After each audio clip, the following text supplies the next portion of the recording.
Sarah Plain and Tall, page 27 through 29. "Tomorrow," said Sarah, "I want to see the sheep. You know I never touched one."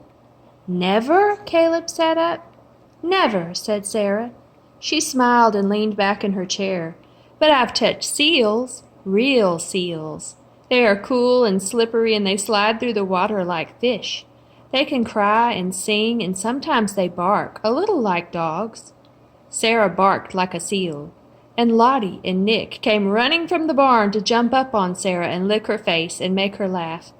Sarah stroked them and scratched their ears, and it was quiet again. "I wish I could touch a seal right now," said Caleb, his voice soft in the night. "So do I," said Sarah. She sighed, and then she began to sing the summer song again. Far off in the field a meadowlark sang too.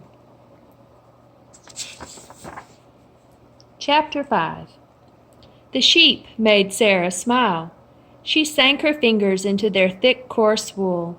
She talked to them, running with the lambs, letting them suck on her fingers, and she named them after her favorite aunts, Harriet, Mattie, and Lou. She lay down in the field beside them and sang, "Summer is a-comin' in," and her voice drifting over the meadow grasses, carried by the wind.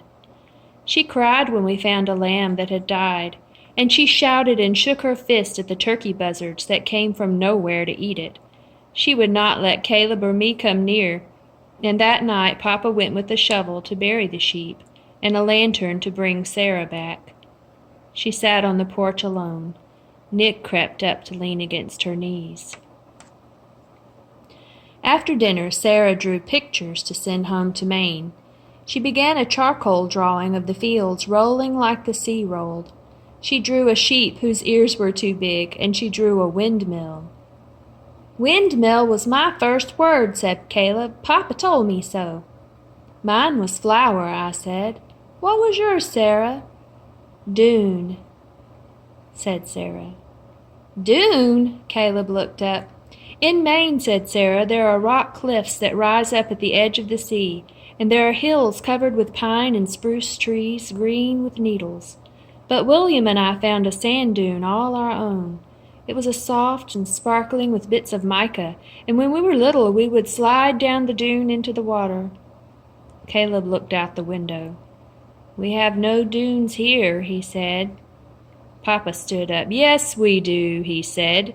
He took the lantern and went out the door to the barn. "We do?" Caleb called after him.